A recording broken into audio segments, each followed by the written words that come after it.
ಘನ ಉದ್ದೇಶದಿಂದ ಕಲ್ಯಾಣಪುರದ ಜನತೆಗೆ ಮಾರ್ಗದರ್ಶನವಾಗುವ ಭಜನಾ ಮಂಡಳಿಯನ್ನು ದಿನಾಂಕ 12/11/1933ರಲ್ಲಿ ಪೊಲೀಸ್ ಇನ್ಸ್ಪೆಕ್ಟರ್ ಆಗಿದ್ದ ದಿವಂಗತ ಶ್ರೀ ಬಾಲಯ್ಯ ಚನ್ನಪ್ಪಯ್ಯನವರು ಸ್ಥಾಪಿಸಿದ್ದರು.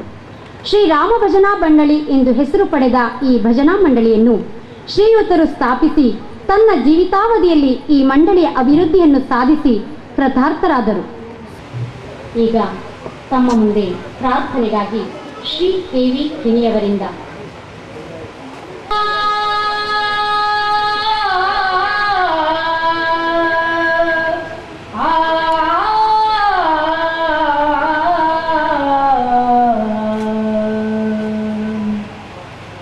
ಶುಭ ಗುಣದಾಯಕ ಶುಭ ವರದಾಯಕ ಓ ಗಣನಾಯಕ ನಮೋಸ್ತುತೆ. ಓ ಗಣನಾಯಕ ನಮೋಸ್ತುತೆ.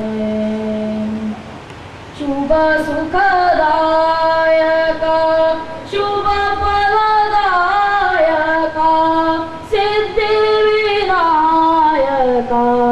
ನಮೋಸ್ತುತೆ.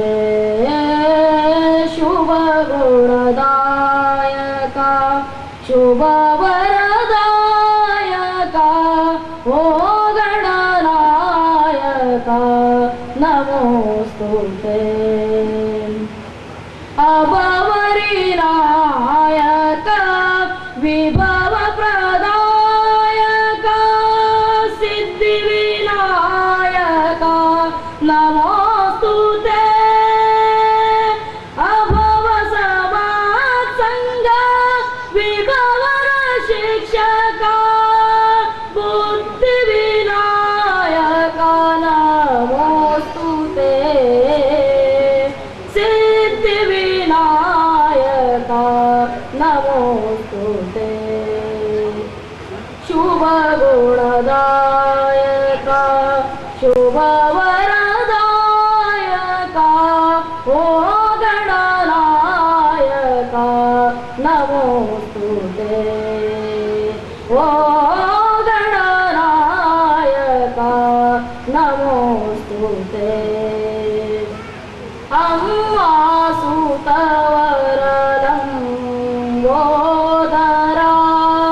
ಚಿರ ಸೌಖ್ಯ ವಿನಾಯಕ ನಮೋಸ್ತುತೆ. ನಾಯಕ ನಮೋಸ್ತುತೆ. ಸಿದ್ಧಿ ವಿನಾಯಕ ನಮೋಸ್ತುತೆ. ಶುಭ ಗುಣದಾಯಕ ಶುಭ ವರದಾಯಕ ಓ ಗಣನಾಯಕ ನಮೋಸ್ತುತೆ. ಓ ಗಣನಾಯಕ ಓ ಗಣನಾಯಕ ಓ ಗಣನಾಯಕ ನಮೋಸ್ತುತೆ. ನರಸಿಂಹಾಶ್ರಮ ಸ್ವಾಮೀಜಿಯವರಿಗೆ ಪ್ರಣಾಮಗಳನ್ನು ಸಲ್ಲಿಸುತ್ತಾ ಈ ದಿನದ ಧಾರ್ಮಿಕ ಪ್ರವಚನಕ್ಕಾಗಿ ಇಲ್ಲಿವರೆಗೆ ಆಗಮಿಸಿ ಇಂದು ನಮ್ಮೊಡನಿರುವ ಸಾಲಿಗ್ರಾಮ ಶ್ರೀ ಗುರುನರಸಿಂಹ ನಿಗಮಾಗಮ ಪಾಠಶಾಲೆಯ ಪ್ರಾಂಶುಪಾಲರಾದ ಡಾಕ್ಟರ್ ಕೃಷ್ಣಮೂರ್ತಿ ಮುಗುಲಾಪುರವರೇ ಅವರಿಗೆ ನಮಿಸಿ, ಶ್ರೀ ಮಾಲಿಂಗೇಶ್ವರ ದೇವಸ್ಥಾನದ ಆಡಳಿತ ಮುಕ್ತೇಶ್ವರಾದ ಶ್ರೀ ಶ್ರೀಪಾದರಾಯರೇ ಮತ್ತು ಶ್ರೀರಾಮ ಭಜನಾ ಮಂಡಳಿಯ ಅಧ್ಯಕ್ಷರಾದ ಶ್ರೀ ರಮನಾಥರಾಯರೇ, ಇಲ್ಲಿ ನೆರೆದಿರುವ ಆಸ್ತಿಕ ಬಾಂಧವರೇ, ಮಹನೀಯರೇ, ಮಹಿಳೆಯರೇ, ಹಿರಿಯರೇ, ನಿಮಗೆಲ್ಲರಿಗೂ ಇವತ್ತು ಈ ಸಮಾರಂಭಕ್ಕೆ ಸ್ವಾಗತವನ್ನು ನಾನು ನನ್ನ ಮನದಾಳದಿಂದ ಆಶಿಸ್ತಾ ಇದ್ದೇನೆ. 1933ರಲ್ಲಿ ಪ್ರಾರಂಭವಾಗಿ ಇವತ್ತು 75 ವರ್ಷಗಳನ್ನು ಪೂರೈಸಿ ಎರಡನೇ ದಿನಕ್ಕೆ ಈ ಸಮಾರಂಭದ ಎರಡನೇ ದಿನಕ್ಕೆ ಕಾಲಿಡುತ್ತಿರುವ ಈ ಒಂದು ಶುಭ ಸಂದರ್ಭದಲ್ಲಿ ನಿಮ್ಮನ್ನು ಈ ಅಮೃತ ಮಹೋತ್ಸವದ ಅಧ್ಯಕ್ಷನಾಗಿ ಸ್ವಾಗತಿಸಲು ನನಗೆ ತುಂಬ ಸಂತೋಷವಾಗುತ್ತೆ. ಈ ಒಂದು ಸಂದರ್ಭದಲ್ಲಿ ನಾನು ಶ್ರೀ ಬಾಳೆಕುದುರು ಮಠದ ಶ್ರೀ ನರಸಿಂಹಾಶ್ರಮ ಸ್ವಾಮಿಗಳ ಒಂದು ಸಣ್ಣ ಕಿರುಪರಿಚಯವನ್ನು ಮಾಡಿಕೊಳ್ಳಲು ಇಚ್ಛಿಸ್ತೇನೆ. ನಾನು ಜನಿಸಿದರು 10ನೇ ತರಗತಿವರೆಗೆ ಬಸರಿಕಟ್ಟೆಯಲ್ಲಿ ವಿದ್ಯಾಭ್ಯಾಸ ಮಾಡಿ ಆಮೇಲೆ ಹರಿಹರಪುರ ಮತ್ತು ಸಂಸ್ಥೆಯಲ್ಲಿ ತಮ್ಮ ವಿದ್ಯಾಭ್ಯಾಸವನ್ನು ಮುಂದುವರಿಸಿದ್ದಾರೆ. ಉತ್ತರ ಕಾಶಿಯಲ್ಲಿ ವೇದಾಧ್ಯಯನ ಮತ್ತು ಅನುಷ್ಠಾನಗಳನ್ನು ಪೂರೈಸಿ ಹೆಚ್ಚಿನ ವೇದಾಧ್ಯಯನಕ್ಕೆ ಶೃಂಗೇರಿಯಲ್ಲಿ ನಡೆಸಿದ್ದಾರೆ. ವೇದಾಧ್ಯಯನ ಶೃಂಗೇರಿಯ ಜಗದ್ಗುರುಗಳಿಂದ ಇವರ ನೇಮಕ ಬಾಳೆಕುದುರು ಮಠದಲ್ಲಿ ಆಗಿದೆ. ಇದಿಷ್ಟು ಇವರ ಕಿರುಪರಿಚಯ. ಈ ಪರಿಚಯಕ್ಕಿಂತ ಜಾಸ್ತಿ ಅಥವಾ ಹೆಚ್ಚಾಗಿ ಇವರ ಆದರ್ಶಗಳು ಮತ್ತು ಇವರು ಹಾಕಿಕೊಂಡಿರುವಂತಹ ಕೆಲವು ಯೋಜನೆಗಳು ನಮಗೆ ಬಹಳ ಮುಖ್ಯ. ಇವರು ಈ ಒಂದು ತಮ್ಮ ಪೀಠಾರೋಹಣದ ಬಳಿಕ ತಮ್ಮ ಮಠದ ಅಭಿವೃದ್ಧಿಗಾಗಿ ಅನೇಕ ಯೋಜನೆಗಳನ್ನು ಹಾಕಿಕೊಂಡಿದ್ದಾರೆ. ಅದರಲ್ಲಿ ಮಠದ ಆವರಣದ ಗೋಡೆಯ ನಿರ್ಮಾಣ, ನೂತನ ಶಿಲಾಮಯ ಶ್ರೀ ಆಂಜನೇಯ ದೇವಾಲಯದ ನಿರ್ಮಾಣ, ಗೋಶಾಲೆ ನಿರ್ಮಾಣ, ಅತಿಥಿ ಗೃಹ ನಿರ್ಮಾಣ, ವಾಚನಾಲಯ ನವೀಕರಣ, ಶ್ರೀದೇವರಿಗೆ ರಜತಪೀಠ, ಇದೆಲ್ಲ ಇವರ ಮುಂದಿನ ಯೋಜನೆಗಳು. ಇವರನ್ನು ನಾವು ಕೇಳಿಕೊಂಡಾಗ ಈ ಸಂದರ್ಭದಲ್ಲಿ ಧಾರ್ಮಿಕ ಪ್ರವಚನವನ್ನು ಮಾಡಬೇಕಂತ ಕೇಳಿಕೊಂಡಾಗ ತುಂಬ ಸಂತೋಷದಿಂದ ಒಪ್ಪಿಕೊಂಡಿದ್ದಾರೆ.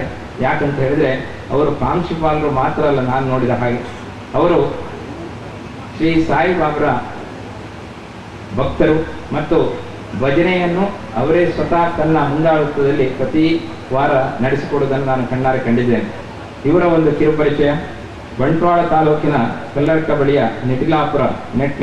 ನೆಟಿಲಾಪುರದ ಕಾರಂತ ಕೋಡಿ ಮಾಗಣೆ ಶಾನುಭೋಗರ ಮನೆತನದಲ್ಲಿ ಜನಿಸಿದ ಶ್ರೀ ಕೃಷ್ಣಮೂರ್ತಿ ನೆಟಿಲಾಪುರ ಅವರು ಶ್ರೀ ಕೇಶವಯ್ಯ ಕಾರಂತರ ಪುತ್ರ.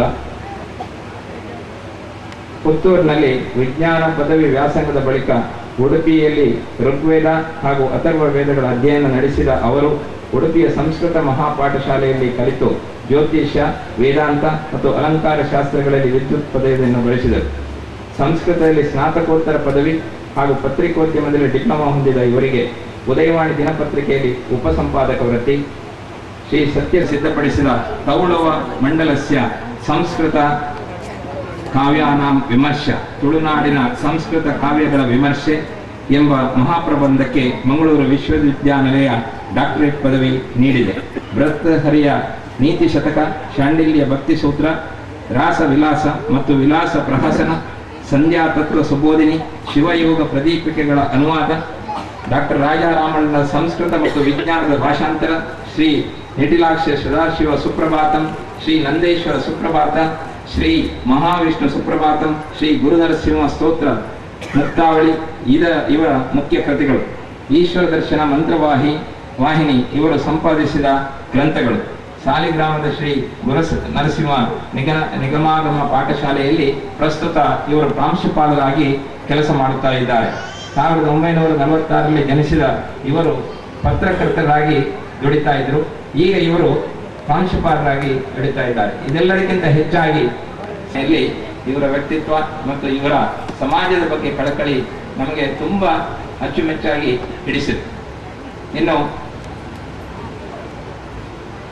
ನಮ್ಮೊಡನೆ ವೇದಿಕೆಯಲ್ಲಿ ಉಪಸ್ಥಿತರಿರುವ ಆಡಳಿತ ಮುಕ್ತೇಶ್ವರಾದ ಶ್ರೀಪಾದರಾಯರು ಇದ್ದಾರೆ. ಅವರ ಪರಿಚಯ ನಿಮಗೆ ಹೇಳಬೇಕಾಗಿಲ್ಲ, ಯಾಕಂದ್ರೆ ನಮ್ಮವರೇ.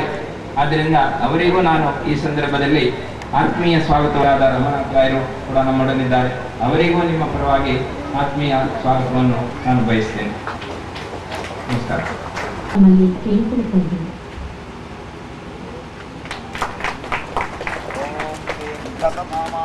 ಎಲ್ಲ ಭಕ್ತಾಭಿಮಾನಿಗಳು ಕೂಡ ಚಪ್ಪಾಳೆಯೊಂದಿಗೆ ಸ್ವಾಮೀಜಿಯವರನ್ನು ಅಭಿನಂದಿಸುವುದು ನಮ್ಮ ಆದ್ಯ ಕರ್ತವ್ಯ.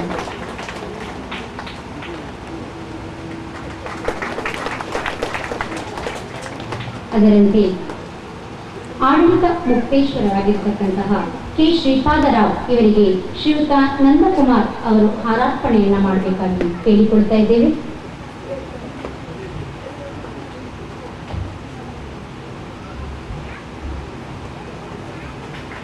ಹಾಗೆ ಶ್ರೀಯುತ ರಮಾನಾಥರಾವ್ ಇವರಿಗೂ ಕೂಡ ಹಾರಾರ್ಪಣೆಯನ್ನು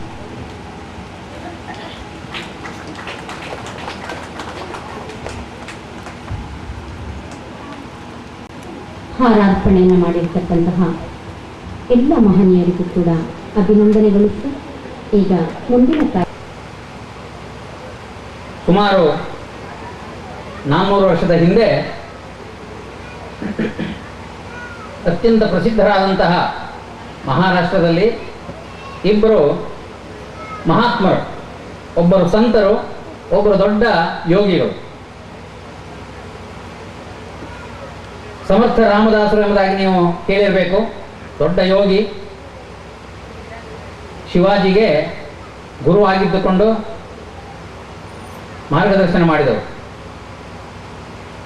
ಹಾಗೆಯೇ ಇನ್ನೊಬ್ಬರು ಸಂತ ತುಕಾರಾಮ್, ವಿಠ್ಠಲನ ಅನನ್ಯ ಭಕ್ತ.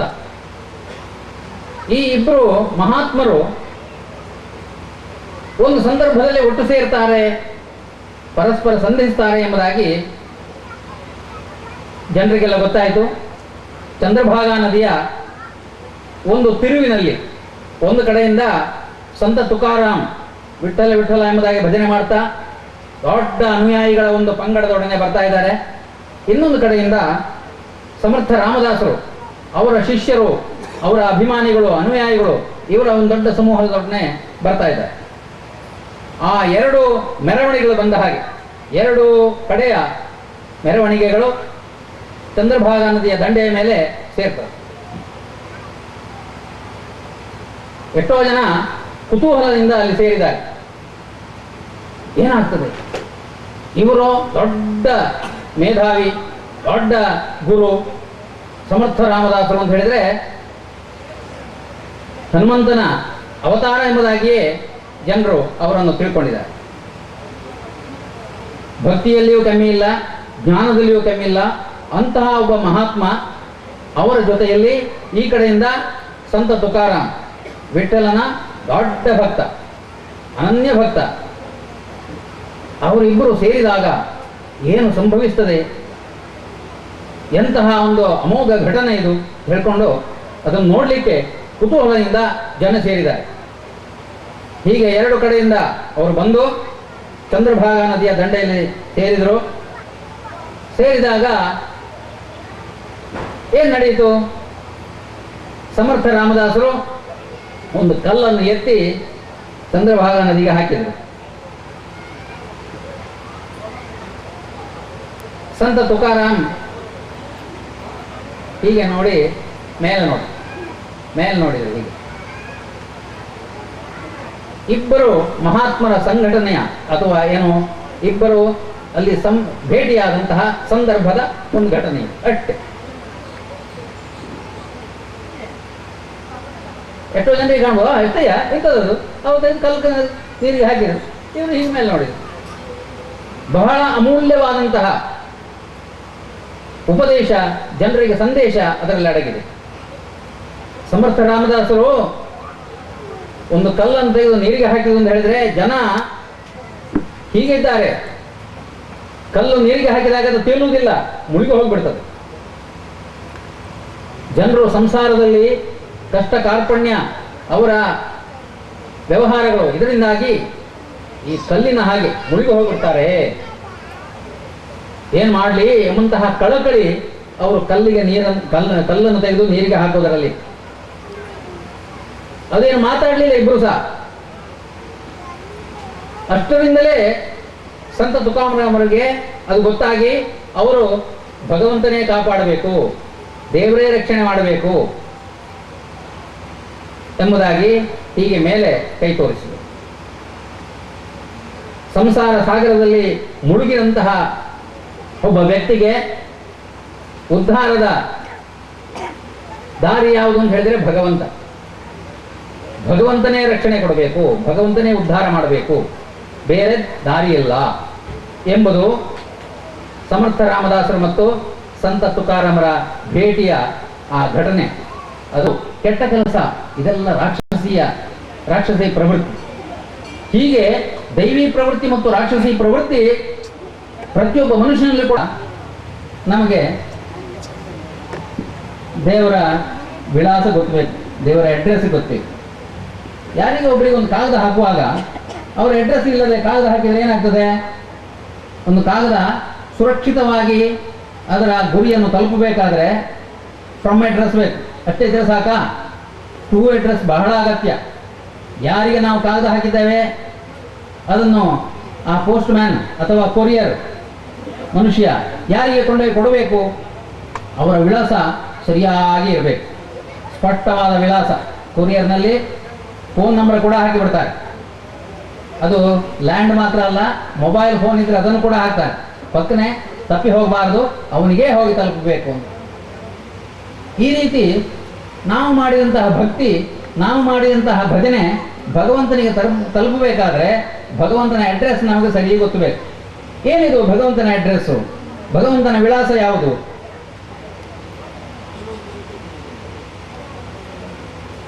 ಹೇಳಿದಾನೆ ಭಗವಂತನೇ ಸ್ವತಃ, ನಾಹಂ ತಿಷ್ಠಾಮಿ ವೈಕುಂಠೆ ಯೋಗಿನಾಂ ಹೃದಯೇ ತಥಾ ಮಧುಭಕ್ತ ಯತ್ರ ಗಾಯಂತಿ ತತ್ರ ತಿಷ್ಠಾಮಿ ನಾರದ. ನಾನು ತಿಷ್ಠಾಮಿ ವೈಕುಂಠೆ, ನಾನು ವೈಕುಂಠದಲ್ಲಿ ಇರುವುದಿಲ್ಲ. ವೈಕುಂಠ ನನ್ನ ಮನೆ. ಆ ಅಡ್ರೆಸ್ಸಿಗೆ ನೀವೇನಾದರೂ ಸಂಪರ್ಕಿಸ್ಲಿಕ್ಕೆ ಹೊರಟ್ರೆ ನಾನಲ್ಲಿ ಇರುವುದಿಲ್ಲ. ಹಾಗಾದ್ರೆ ದೊಡ್ಡ ದೊಡ್ಡ ಯೋಗಿಗಳ ಹೃದಯದಲ್ಲಿ ಇರ್ತಾನೆ ಭಗವಂತ? ಇಲ್ಲ. ಯೋಗಿನಾಂ ಹೃದಯೇ ತಥಾ, ಯೋಗಿಗಳ ಹೃದಯದಲ್ಲೂ ಕೂಡ ನಾನಿರುವುದಿಲ್ಲ. ಮತ್ತೆಲ್ಲಿರುವುದು? ಮಧುಭಕ್ತ ಯತ್ರ ಗಾಯಂತಿ, ನನ್ನ ಭಕ್ತರು ಭಕ್ತಿಯಿಂದ ಎಲ್ಲಿ ನನ್ನ ಗಾನ ಮಾಡ್ತಾರೆ, ಎಲ್ಲಿ ಭಜನೆ ಮಾಡ್ತಾರೆ, ತತ್ರ ತಿಷ್ಠಾಮಿ ನಾರದ. ನಾರದನ ಹತ್ರ ಕೃಷ್ಣ ಭಗವಂತ ವಿಷ್ಣು ಶ್ರೀಮನ್ನಾರಾಯಣ ಸ್ವತಃ ಹೇಳಿದಂತಹ ಮಾತು.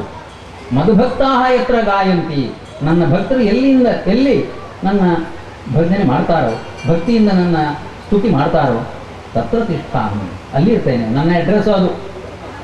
ಆದ್ದರಿಂದ ಇದನ್ನು ಸರಿಯಾಗಿ ತಿಳಿದು ಭಕ್ತಿಯಿಂದ ಭಜನೆ ಮಾಡಿದಾಗ ಭಗವಂತ ಅಲ್ಲಿ ಸಾಕ್ಷಾತ್ಕಾರ ಹೊಂದುತ್ತಾನೆ. ಅವನ ಸಾಕ್ಷಾತ್ಕಾರ ಎಂಬುದು ನೀವು ಸಿನಿಮಾದಲ್ಲಿ ನೋಡಿದ ಹಾಗೆ ಏನು 4 ಕೈ, ಭಯಂಕರವಾದ ಏನು ಕಣ್ಣು ಕೋರಿಸುವ ಬೆಳಕು, ಆಮೇಲೆ ಆಭರಣಗಳು, ಇದೆಲ್ಲ ಕಾಣುವುದಲ್ಲ. ಭಗವಂತ ಹೇಗೆ ಮೈದೋರ್ತಾನೆ? ಭಗವಂತ ಅಲ್ಲಿ ಒಳ್ಳೆಯ ಕೆಲಸ ಆಗುವ ಹಾಗೆ ಮಾಡ್ತಾನೆ, ಎಲ್ರಿಗೂ ಒಳ್ಳೆಯದಾಗುವ ಹಾಗೆ ಮಾಡ್ತಾನೆ, ಕಲ್ಯಾಣವಾಗುವ ಹಾಗೆ ಮಾಡ್ತಾನೆ. ಅದರಿಂದ ಇದು ಭಗವಂತನ ಸಾನ್ನಿಧ್ಯದ ಸ್ಪಷ್ಟವಾದ ಕುರು. ಅವರಿಗೆಲ್ಲರಿಗೂ ವಂದಿಸ್ತಾ, ನಿಮಗೆಲ್ಲರಿಗೂ ವಂದಿಸ್ತಾ, ಸ್ವಾಮೀಜಿಯವರಿಗೆ ಇನ್ನೊಮ್ಮೆ ಸಾಷ್ಟಾಂಗ ಪ್ರಣಾಮವನ್ನು ಸಲ್ಲಿಸ್ತಾ ನನ್ನ ಮಾತನ್ನು ಮುಗಿಸ್ತೇನೆ. ನಮಸ್ಕಾರ. ಯೋಗಾರೂಢಮತಿ ಪ್ರಸನ್ನವದನಂ ಘೋಷಾ ಸಹಸ್ರೋಜ್ವಲಂ. ಪ್ರತಿನಿತ್ಯ ದೇವರಿಗೆ ಪೂಜೆಯನ್ನು ಮಾಡದೆ ಎಷ್ಟೋ ದಿನ ಬೆಳಗಿನ ಒಂದು ಫಲಾಹಾರ ಇರ್ಬೋದು ಅಥವಾ ತನ್ನ ದೈನಂದಿನ ಕಾರ್ಯಕ್ರಮವನ್ನು ಮುಂದುವರಿಸೋದಿಲ್ಲ. ಅಂತಹ ಅನುಷ್ಠಾನವನ್ನು ಇಟ್ಕೊಂಡು ಸಹ ನಾವು ಕಾಣ್ತೇವೆ ಮಾಡಿದ್ದೀವಿ. ಹೀಗೆ ಮೊನ್ನೆ ಒಬ್ಬರ ಹತ್ರ ಮಾತನಾಡುವಾಗ ಅವರು ಹೇಳಿದರು, ನಾನು ತುಂಬ ದೇವರ ಬಗ್ಗೆ ಶ್ರದ್ಧೆಯನ್ನು ಇಟ್ಕೊಂಡಿದ್ದೇನೆ, ದೇವಸ್ಥಾನಕ್ಕೆ ಹೋಗ್ತೇನೆ, ಎಲ್ಲದೂ ಮಾಡ್ತೇನೆ ಅಂತ. ಆದರೆ ಬಹುಶಃ ನಮ್ಮಂಥವರಿಗೆ ಜಾಸ್ತಿ ಕಷ್ಟ ಬರೋದೇನು ಅಂತ. ಏಕೆಂತಂದರೆ ಭಗವಂತ ಭಕ್ತನನ್ನು ಪರೀಕ್ಷೆ ಮಾಡ್ತಾನೆ. ಇವನ ಭಕ್ತಿ ಎಷ್ಟು ಗಟ್ಟಿ ಇದೆ, ಹೇಗೆ ಇವನು ಆಚರಣೆ. ಈಗ ನಾವು ಏನಾದರೂ ಕಷ್ಟ ಬಂದುಕೊಂಡೆ ನನಗೆ ಬೈತಾನೆಯೋ ಅಥವಾ ನನ್ನ ಒಳ್ಳೆಯದಕ್ಕೆ ಆಗ್ತಾ ಇದೆ ಅಂತ ಚಿಂತನೆ ಮಾಡ್ತಾನೋ, ಹೇಗೆ ಈಗ ಅವ್ರು ಹೇಳಿದ ಹಾಗೆ ರಾಕ್ಷಸನ ಮತ್ತು ದೇವತ್ವ ಮತ್ತು ರಾಕ್ಷಸತ್ವ ಗುಣಗಳು ನಮ್ಮಲ್ಲಿ ಇದ್ದದರಲ್ಲಿ ಅವನು ಒಳ್ಳೆಯ ಚಿಂತನೆಯನ್ನು ಮಾಡ್ತಾನೆಯೋ ಕೆಟ್ಟ ಚಿಂತನೆಯನ್ನು ಮಾಡ್ತಾನೆಯೋ ಅನ್ನುವಂತಹ ಒಂದು ಪರೀಕ್ಷೆಯನ್ನು ಸಹ ಭಗವಂತ ಮಾಡ್ತಾನೆ. ಅದರಲ್ಲಿ ಪಾಸ್ ಆದರೆ ನಾವು ಮುಂದಿನ ಕಕ್ಷೆಗೆ ಹೋಗ್ಬೋದು. ಹಾಗೆ ಬಹುಶಃ ಹೆಚ್ಚಾಗಿ ಶ್ರದ್ಧೆಯನ್ನು ಬೆಳೆಸಿಕೊಂಡಿರ್ತಕ್ಕಂಥವ್ರಿಗೆ ಈ ಅನುಭವ ಆಗಿರಬಹುದು. ಇನ್ನು ಕೆಲವೊಂದು ಕಾರಣ ಆಗುತ್ತೆ, ಹಿಂದಿನ ಜನ್ಮದಲ್ಲಿ ಮಾಡಿರ್ತಕ್ಕಂತಹ ಕರ್ಮಗಳು ಸಹ ಇದಕ್ಕೆ ಪೂರಕವಾಗುತ್ತೆ. ಅದನ್ನು ಅನುಭವಿಸಿ ತೀರಬೇಕಾಗ್ತದೆ. ಹೀಗೆ ಅದರ ವಿಷಯವಾಗಿ ಹೇಳ್ತಾ ಹೋದರೆ ತುಂಬ ದೊಡ್ಡ ಇದೇ ಆಗ್ತದೆ. ಈಗ ನಾವು ಪ್ರಧಾನವಾಗಿ ಭಕ್ತಿಯ ವಿಷಯವನ್ನು ಚಿಂತನೆ ಮಾಡೋಣ. ಇದರಲ್ಲಿ ಈಗಾಗಲೇ ಅವರು ಹೇಳಿದರು, ನವಯುಗ ಭಕ್ತಿಗಳಲ್ಲಿ ಭಾಗವತದಲ್ಲಿ ಇದನ್ನು ಉಲ್ಲೇಖ ಮಾಡ್ತಾ ಹೇಳ್ತಾರೆ ವ್ಯಾಸರು. 9 ರೀತಿಯ ವಿಧಿಗಳಲ್ಲಿ ಭಕ್ತಿಯಲ್ಲಿ ಎಲ್ಲ ರೀತಿಯ ಭಕ್ತಿಯನ್ನು ಮಾಡ್ತಕ್ಕಂಥವರು ಕೆಲವರು ಸಿಗ್ತಾರೆ. ಇಲ್ಲಿ ನಮಗೆ ಶಬರಿ ಸಿಗ್ತಾರೆ. ರಾಮನ ಕಾಲದಲ್ಲಿ ಶಬರಿ ಅವಳು ಯಾವ ರೀತಿ ಭಕ್ತಿಯನ್ನು ಮಾಡ್ತಾ ಇದ್ಲು ಅಂತಂದರೆ, ಅವಳು ಜಾತಿಯಲ್ಲಿ ಕೇಳಿದರೆ ಶೂದ್ರ ಜಾತಿಯಲ್ಲಿ ಇದ್ದಂಥವಳು. ಆದರೆ ಅಲ್ಲಿ ಅವಳ ಒಂದು ಋಷಿ ಆಶ್ರಮದಲ್ಲಿ ಅವಳು ಪ್ರತಿನಿತ್ಯ ಕಸವನ್ನು ಬಳಸಿಕೊಂಡು ಅವರ ಸೇವೆಯನ್ನು ಮಾಡ್ತಾ ಇದ್ದರು. ಅದರಿಂದ ಸಂತುಷ್ಟನಾದಂತಹ ಋಷಿ ತಾನು ಮೋಕ್ಷವನ್ನು ಹೊಂದುವಾಗ ಅವಳಿಗೆ ಅನುಗ್ರಹಿಸ್ತಾನೆ. ನೀನು ಇದೇ ಕುಟೀರದಲ್ಲಿ ಇರು, ನಿನಗೆ ಕೊನೆಯ ಕಾಲದಲ್ಲಿ ಭಗವಂತನ ದರ್ಶನವಾಗುತ್ತದೆ, ಆದ್ದರಿಂದ ನಿನಗೆ ಮೋಕ್ಷವಾಗ್ತದೆ ಅಂತ ಹೇಳಿ ಅವನು ಹರಸಿರ್ತಾನೆ. ಅದರಂತೆ ಅವಳು ಪ್ರತಿನಿತ್ಯ ದೇವರು ಇವತ್ತು ಬರ್ತಾನೆ ನಾಳೆ ಬರ್ತಾನೆ ಅಂತ ಎಷ್ಟೋ ವರ್ಷಗಳು ಹೇಗೆ ಕಾಯ್ತಾ ಇದ್ವಿ ಅಂತಂದರೆ ಅದನ್ನು ನಾವು ಕಲ್ಪನೆ ಮಾಡಲಿಕ್ಕೂ ಸಾಧ್ಯ ಇಲ್ಲ. ಯಾಕೆಂತಂದರೆ ನಾವು ಮನೆಯಲ್ಲಿ ಎಷ್ಟು ಕ್ಲೀನಾಗಿ ಇಟ್ಕೊಂಡಿರ್ತೇವೆ ಅಂದರೆ ಯಾವುದೋ ಫಂಕ್ಷನ್ ಇರುತ್ತೆ ಅಥವಾ ಯಾವ ನೆಂಟರು ಬರ್ತಾರೆ ಅಂದರೆ ನಾವು ಗಡಿ ಮಾಡ್ಕೊಂಡು ಸ್ವಲ್ಪ ಕ್ಲೀನ್ ಮಾಡ್ಕೊಳ್ತೇವೆ. ಇಲ್ಲ ಅಂತಂದರೆ ನಿತ್ಯದಂತೆ ನಾವು ಯಥಾಸ್ಥಿತಿ ಒಂದು ಕ್ರಮ ನಮ್ಮದೇ ಇರ್ತದೆ, ಅದಕ್ಕೆ ನಾವು ಒಗ್ಗಿ ಬಿಡ್ತೇವೆ. ಆದರೆ ಅವಳು ಹಾಗಿಲ್ಲ, ಪ್ರತಿನಿತ್ಯ ಆ ಆಶ್ರಮದ ವಾತಾವರಣವನ್ನು ಕಸಗೊಳಿಸಿ ಆ ಒಂದು ಮಾರ್ಗದಲ್ಲಿ ಹೂವಿನ ಒಂದು ರಾಶಿಯನ್ನು ಅಂದರೆ ಹೂವನ್ನು ಚೆಲ್ಲಿ ಮಾರ್ಗದಲ್ಲಿ ದೇವರು ಬರುವಾಗ ಅವನಿಗೆ ಕಾಲು ನೋವಾಗಬಾರ್ದು, ಎಷ್ಟೊತ್ತಿಗೆ ಬರ್ತಾನೆ ಅಂತ ಹೇಳಲಿಕ್ಕಿಲ್ಲ, ಆ ಒಂದು ಪ್ರತೀಕ್ಷೆಯನ್ನು ಮಾಡ್ತಾಳೆ. ಪ್ರತಿ ಕ್ಷಣದಲ್ಲೂ ಅವಳು ಯಾವ ರೀತಿ ಒಂದು ಪ್ರತೀಕ್ಷೆಯನ್ನು ಮಾಡ್ತಾಳೆ ಅಂತಂದರೆ ಹಲವಾರು ಜನ ಕವಿಗಳು ತಮ್ಮ ತಮ್ಮ ಕಲ್ಪನೆಗೆ ತಕ್ಕಂತೆ ತುಂಬ ವರ್ಣನೆಯನ್ನು ಮಾಡ್ತಾರೆ. ಆದರೆ ಅಷ್ಟು ಪ್ರತೀಕ್ಷೆಯನ್ನು ಮಾಡಿ ಕೊನೆಗೆ ರಾಮ ಬಂದಾಗ ಅವರ ನಡವಳಿಕೆ ಹೇಗಿತ್ತು ಅಂತಂದರೆ, ರಾಮನಿಗೆ ಹಣ್ಣು ಕೊಡಬೇಕು, ಆ ಹಣ್ಣು ಸಿಹಿ ಇದೆಯೋ ಕಹಿ ಇದೆಯೋ ಹೇಗಿದೆ ಅಂತ ನೋಡೋದು ಹೇಗೆ, ನಾನು ಕೊಚ್ಚಿ ತಿಂದು ಶ್ರೀರಾಮನಿಗೆ ಕೊಡ್ತಾ ಇದ್ದೇನೆ. ಆದರೆ ಶ್ರೀರಾಮ ಅದನ್ನು ಸಹ ಆ ಎಂಜಿಲು ಫಲವನ್ನು ಸಹ ಸ್ವೀಕರಿಸಿದ ಅಂತೇಳಿ ನಾವು ರಾಮಾಯಣದಲ್ಲಿ ನೋಡ್ತೇವೆ. ಅದೇ ಲಕ್ಷ್ಮಣ ಆ ಹಣ್ಣನ್ನು ಸಹ ತೆಗೆದುಕೊಳ್ತಾನೆ ಅಂತ ಉಲ್ಲೇಖವೂ ಬರ್ತದೆ. ಲಕ್ಷ್ಮಣನಿಗೆ ಅಲ್ಲಿ ಎಂಜಿಲು ಅಥವಾ ಇನ್ನೊಂದು ಭೇದ ಭಾವನೆ ಬಂತು, ಶ್ರೀರಾಮನಿಗೆ ಆ ಭಾವನೆ ಇಲ್ಲ. ಅಲ್ಲಿ ಭಕ್ತಿಯ ಒಂದು ಪರಾಕಾಷ್ಠೆ ಎಷ್ಟಿತ್ತು ಅಂತಂದರೆ ಅಷ್ಟು ಸೂಕ್ಷ್ಮವಾಗಿ ಅವನು ಪರೀಕ್ಷಿಸ್ತಾನೆ. ಜೊತೆಗೆ ಎಷ್ಟೋ ವರ್ಷಗಳ ಪ್ರತೀಕ್ಷೆ ಮಾಡಿದ ನಂತರ ಅವನಿಗೆ ಸಿಕ್ಕಿದೆ, ಶಬರಿಗೆ ಅವನ ದರ್ಶನ ಆಗಿದೆ. ಹಾಗೆ ಸಮಯ ಸಂದರ್ಭ ಬಂದಾಗ ಈ ಒಂದು ದೇವತೆಗಳ ಅನುಗ್ರಹ ಪಾತ್ರರಾಗ್ತಾರೆ, ಇದರಲ್ಲಿ ಯಾವುದೇ ಅನುಮಾನ ಇಲ್ಲ. ಆದರೆ ಅಲ್ಲಿವರೆಗೆ ನಮ್ಮಲ್ಲಿ ಸಮಾಧಾನ, ಆ ಒಂದು ಕ್ಷಮತೆಯನ್ನು ನಾವು ಇಟ್ಕೊಳ್ಬೇಕಾಗ್ತದೆ. ಅದಕ್ಕೋಸ್ಕರವೇ ಭಕ್ತರನ್ನು ಆಗಾಗ ಪರೀಕ್ಷೆ ಮಾಡ್ತಾ ಇರ್ತಾನೆ. ಇನ್ನು ನವವಿಧ ಭಕ್ತಿಯಲ್ಲಿ ನಮಗೆ ಸಂಬಂಧಪಟ್ಟಂಥದ್ದು ನಾವೀಗ ಹೆಚ್ಚಾಗಿ ಮಾಡ್ತಕ್ಕಂಥದ್ದೆಲ್ಲರೂ ಕೀರ್ತನಾ ಭಕ್ತಿಯನ್ನು. ಕೀರ್ತನೆ ಅಂತಂದರೆ ದೇವರನ್ನ ಸ್ತುತಿಗಳ ಮುಖಾಂತರ ನಾವು ಕೊಂಡಾಡ್ತೇವೆ. ಇದರಲ್ಲಿ ನಮ್ಮ ಸೈಡಿನಲ್ಲಿ ನಾವು ಚಿಕ್ಕಲ್ಲಿ ಭಜನೆ ಮಾಡುವಾಗ ಒಂದು ದೊಡ್ಡ ಭಜನೆ, ಬಹುಶಃ ಹೆಚ್ಚು ಕಮ್ಮಿ 1 ಗಂಟೆವರೆಗೆ ಸಾಗ್ತದೆ. ಅದರಲ್ಲಿ ಶ್ರೀರಾಮ ಮತ್ತು ಶ್ರೀಕೃಷ್ಣ ಇಬ್ಬರ ಚರಿತ್ರೆಯನ್ನು ಹೇಳ್ತಾ ಹೋಗ್ತಾರೆ. ಒಂದು ನುಡಿಯಲ್ಲಿ ರಾಮನ ಚರಿತ್ರೆ, ಇನ್ನೊಂದು ನುಡಿಯಲ್ಲಿ ಕೃಷ್ಣನ ಚರಿತ್ರೆ, ಹೀಗೆ ಸಾಗುತ್ತದೆ ಆ ಭಜನೆ. ಅಲ್ಲಿ ಚಿಂತನೆ ಮಾಡಲಿಕ್ಕೆ ಎಷ್ಟು ಅವಕಾಶ ಇದೆ ಅಂತಂದರೆ, ಇಡೀ ರಾಮಾಯಣವನ್ನು ಓದಿದಂತಹ ಜೊತೆಗೆ ಭಾಗವತ ಶ್ರೀಕೃಷ್ಣನ ಜೀವನ ಚರಿತ್ರೆಯನ್ನು ನೋಡಿದಂತಹ ಒಂದು ಫಲವು ಸಹ ಒಂದು ಭಜನೆಯಿಂದ ದೊರೆಯುತ್ತದೆ. ಭಜನೆ ಹೆಚ್ಚೊತ್ತು ಅಂದರೆ ಅದರಲ್ಲಿ ನಾವು ನುಡಿಯನ್ನು ಹೇಳ್ತಾ ಹೋದರೆ ಮತ್ತು ಉದ್ದ ಆಗ್ತದೆ.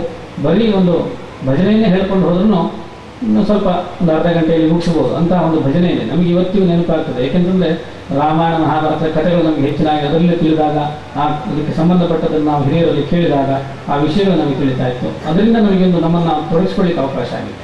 ಅಂತಹ ಅವಕಾಶ ಎಲ್ಲರಿಗೂ ಜೀವನದಲ್ಲಿ ಬರುತ್ತದೆ. ಏಕೆಂತಂದರೆ ಈಗಾಗಲೇ ಅವರು ಹೇಳಿದಾಗೆ ಭಜನೆಯನ್ನು ಬರೀ ನಾವು ಮುಖದಿಂದ ಉಚ್ಚಾರಣೆ ಮಾಡ್ತಾ ಇದ್ದರೆ ಸಾವುದು, ಅರ್ಥಚಿಂತನೆಯನ್ನು ಮಾಡಬೇಕು. ಆಗ ಮಾತ್ರ ಅದರ ಸಾರ್ಥಕತೆ ಆಗ್ತದೆ. ಆ ಕೀರ್ತನ ಭಕ್ತಿಯಲ್ಲಿ ಪ್ರಧಾನವಾಗಿ ಮೀರಾದೇವಿಯನ್ನು ಕಾಣ್ತೇವೆ. ಪ್ರಸ್ತುತದಲ್ಲಿ ಹೆಚ್ಚಿನ ಪೂರ್ವ ಇತಿಹಾಸಕ್ಕೆ ಹೋಗೋದು ಬೇಡ. ಏಕೆಂತಂದರೆ ನಮ್ಮಲ್ಲಿ ಹೆಚ್ಚಿನವರು ಬುದ್ಧಿಜೀವಿಗಳು ಅಂತ ಹೇಳ್ಕೊಳ್ತೇವೆ, ಅಥವಾ ಇನ್ನೊಂದು ಪ್ರತ್ಯಕ್ಷ ಒಂದು ಉದಾಹರಣೆಯನ್ನು ತೋರಿಸಿದರೆ ಸ್ವಲ್ಪ ಒಪ್ಪಿಕೊಳ್ತಕ್ಕಂಥ ಒಂದು ವಿಜ್ಞಾನ ಯುಗ ಒಂದು ಮನೋಭಾವನೆ ಹಾಗಿರುತ್ತದೆ. ಅದಕ್ಕೆ ಮೀರಾದೇವಿಯ ಕಥೆ ನೀವೆಲ್ಲರೂ ಕೇಳಿರ್ತೀರಿ. ಅವಳಿಗೆ ಎಂತೆಂಥ ಕಷ್ಟಗಳು ಬರ್ತದೆ. ಅವಳನ್ನು ಒಬ್ಬ ರಾಜಕುಮಾರನಿಗೆ ಮದುವೆ ಮಾಡಿಕೊಡ್ತಾರೆ.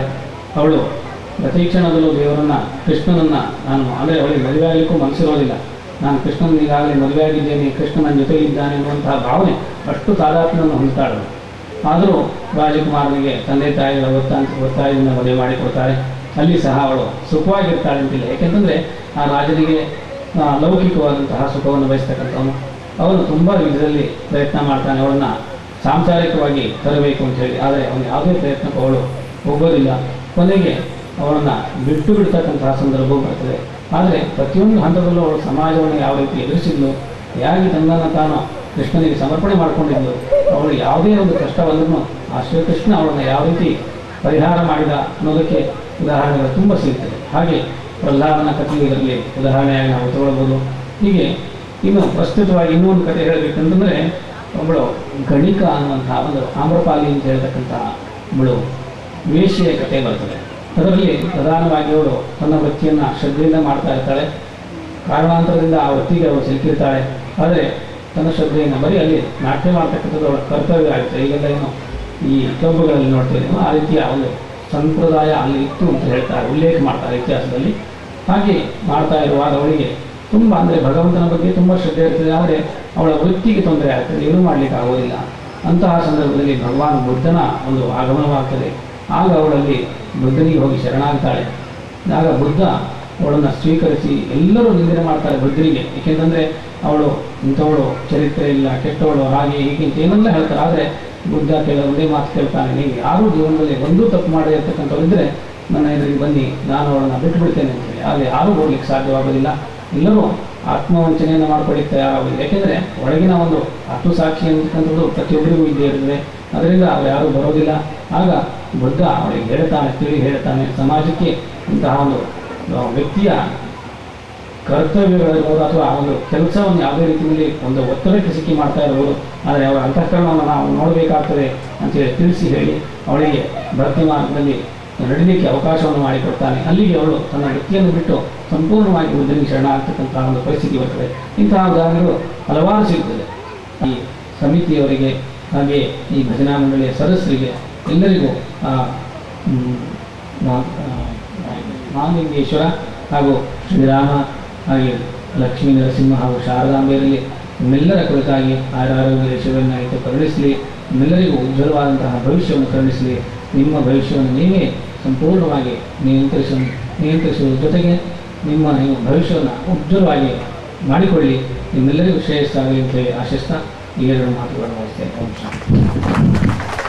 ಸನಾತನ ಸಂಸ್ಕೃತಿ ಅನುಸರಿಸಿ ಭಕ್ತಿ ಮಾರ್ಗವನ್ನು ಹಿಡಿಯುವ ದಾರಿಯನ್ನು ತೋರಿಸಿದ್ದೀರಿ. ಪರಮ ಪೂಜ್ಯರಾದ ತಾವು ಇಲ್ಲಿಯ ಪರಿಸರದ ಭಕ್ತಾಭಿಮಾನಿಗಳಿಗೆ ಸದಾ ತಮ್ಮ ಆಶೀರ್ವಾದವಿರಲಿ ಎಂಬ ಆಶಯದೊಂದಿಗೆ ಎಲ್ಲ ಭಕ್ತಾಭಿಮಾನಿಗಳಿಂದ ಸಾಷ್ಟಾಂಗ ನಮಸ್ಕಾರಗಳು ಪೂಜ್ಯ ಗುರುಗಳಿಗೆ. ಕಲ್ಯಾಣಪುರ ಹಾಗೂ ಅಮೃತ ಮಹೋತ್ಸವ ಸಮಿತಿಯ ಪರವಾಗಿ ಸಾಷ್ಟಾಂಗ ಪ್ರಣಾಮಗಳು.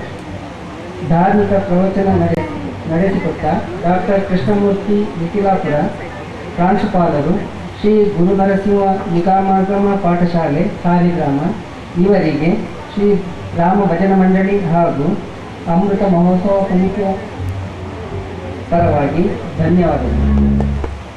ಶ್ರೀ ಮಹಾಲಿಂಗೇಶ್ವರ ಟ್ರಸ್ಟಿನ ದೇವಸ್ಥಾನದ ಟ್ರಸ್ಟಿಯಾದ ಶ್ರೀ ಶ್ರೀಪತ್ ರಾಯರಿಗೂ ನಮ್ಮ ಸಮಿತಿಯ ಪರವಾಗಿ ಧನ್ಯವಾದಗಳು. ಹಾಗೂ ಇಲ್ಲಿಗೆ ಆಗಮಿಸಿದ ಭಕ್ತಾಭಿಮಾನಿಗಳಿಗೆಲ್ಲರಿಗೂ ನಮ್ಮ ಶ್ರೀ ರಾಮ ಭಜನಾ ಮಂಡಳಿ ಹಾಗೂ ಅಮೃತ ಮಹೋತ್ಸವ ಸಮಿತಿಯ ಪರವಾಗಿ ಅನಂತ ಧನ್ಯವಾದಗಳು. ಪ್ರತ್ಯಕ್ಷ ಹಾಗೂ ಪರೋಕ್ಷವಾಗಿ ಸಹಕರಿಸಿದ ಎಲ್ಲ ವರ್ಗದವರಿಗೂ ಶ್ರೀ ರಾಮ ಭಜನಾ ಮಂಡಳಿ ಹಾಗೂ ಅಮೃತ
गिरिराज किशोरी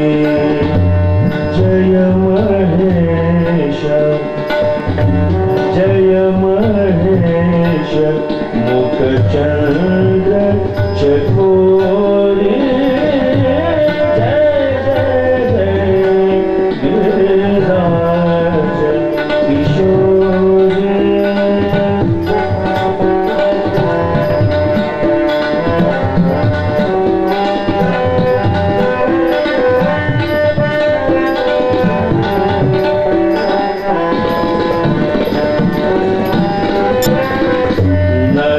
तव आदि